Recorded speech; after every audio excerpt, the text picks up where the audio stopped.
Keto and crime, keto and crime. We uncover the grime on keto and crime. Keto and crime, keto and crime. Now is the time for keto and crime.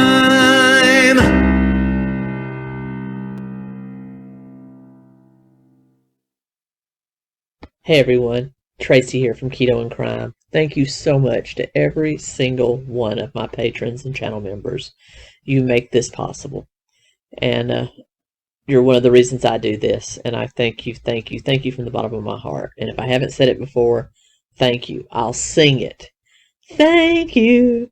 Thank you for hanging in there with me and letting me geek out, not making fun of me like a lot of other people do, because I like weird stuff about crime and dark history.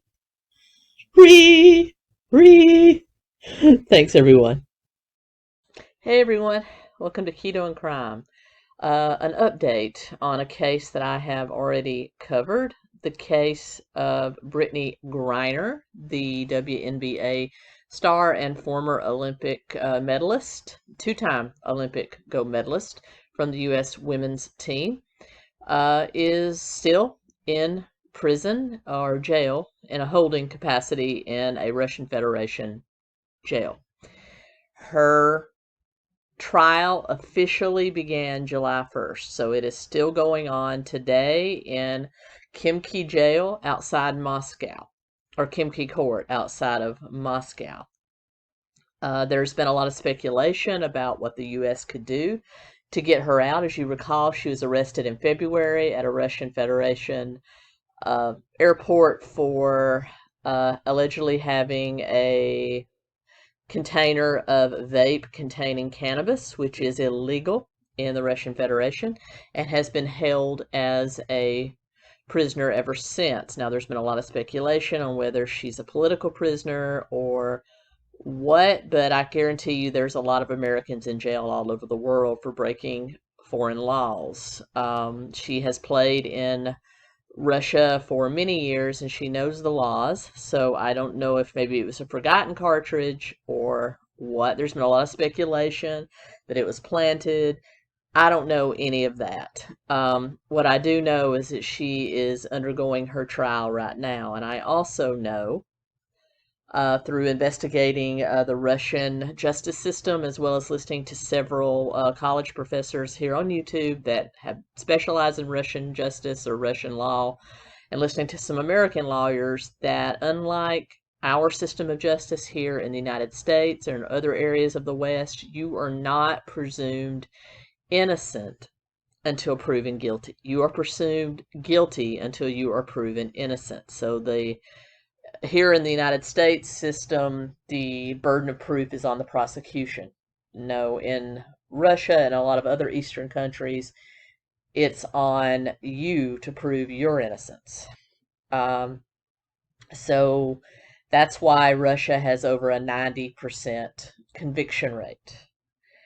Because here, judges, attorneys have kind of a high, elevated status. They're well-principled members of the community. They're well-respected. Not so in Russia. Attorneys and judges are much further down on the social-economic ladder, and to basically state it, they don't really care. And it's kind of a kangaroo kind of court, unfortunately. That's why they have a 90% conviction rate, because proving you are innocent is a lot harder than proving beyond a reasonable, providing that one doubt in a jury's mind, or even in a judge's mind, in a judge's trial, that you are innocent. Here in the United States, it's innocent until proven guilty, usually by one reasonable doubt, beyond a reasonable doubt. So if you are accused of something in the U.S., all your legal team has to do is give one doubt to that jury or that judge that you did this, and you by law have to go free, acquitted. Whereas in Russia, you're guilty. You're assumed guilty, and you have to prove with a preponderance of the evidence that you are innocent. It's a lot harder, and that's why they have a 90% conviction rate. They also have a history of mistreating members of the LGBT community, which she is. She's also not white. I hate to bring race into it, but Eastern Europe is, if you, the United States is over 60% European American or Caucasian. In Eastern Europe, it's well over 95%. So people of color in Eastern European countries have it much, much worse than they do here in the United States. They are not treated well, and I've heard immigrants from Eastern Europe that are darker skin tone actually say that. So she's got a lot of things against her, unfortunately, being gay, being a person of color, and the fact that she's already presumed guilty and is going before a judge that has better things to do than to worry about an American basketball player that left some cannabis oil in her bag. There have been a lot of speculation that the U.S. might offer an imprisoned Russian for her release, but the Russian State Department has come out many times saying that this is not a political hostage. It has nothing to do with the war in Ukraine. It is all about the fact that she broke Russian law and will be treated like any other person that breaks Russian law, and they will not be discussing any sort of prisoner exchange with the United States. In the meantime, she has been named an honorary player in the WNBA All-Star Game. Yeah, that's cute. That's nice, but I don't think that really helps her.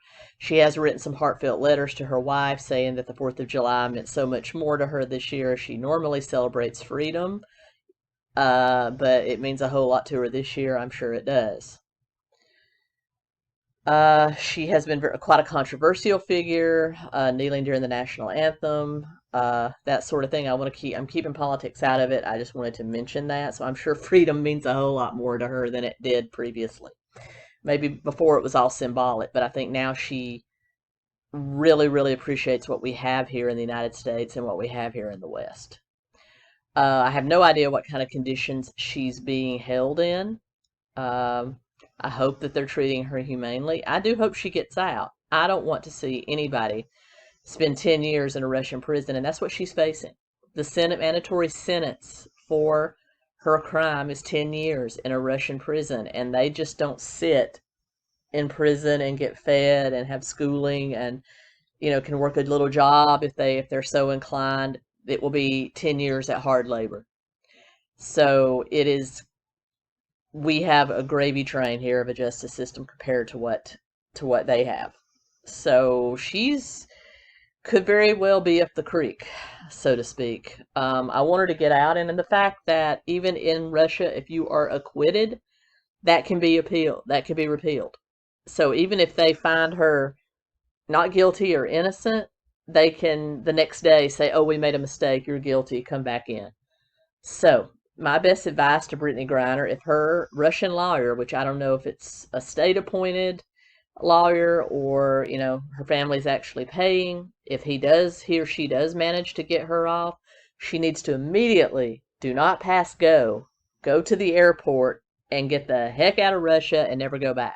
So she's pretty much lost her career of playing basketball in Russia. And she's been playing there for several years, it was basically over 50% of her income, here in the United States WNBA, because they are a league subsidized by the NBA. They don't make a minute amount of money compared to the NBA. They're a failing league. The only reason they're still around is because the NBA subsidizes them. So their salary, unlike NBA, which is the moneymaker, their salary can go up into the millions. Theirs is capped at 6 figures. Even though she's making the league maximum, she pretty much doubles that by playing in Europe, primarily for her in Russia. So she's lost that part of her career. She's lost a lot for this little container of hash oil. So I wish her well. I want her to get out. And supposedly, both President Biden and Vice President Harris have spoke with her wife, 𝐕 Griner, saying that they are doing everything in their power to get her out, but the Russian embassy is just not talking. Now, it could be that Russia's using her and any other Americans imprisoned in Russia because, you know, U.S.-Russian relations are not the best right now over the Ukraine war. So it could be a long uphill battle for Brittney Griner. I don't know what's going to happen. I do know if she's convicted, she's going to face 10 years at hard labor. And I hope she does make it home. I hope she does. But in any case, that's an update on the Brittney Griner situation. I hope you enjoyed it. I will be back soon. I've got another true crime video coming out for you this week. And then next week, we'll be right back to our history of the Catholic Church. And with that being said, until next time, keto and crime. Ow.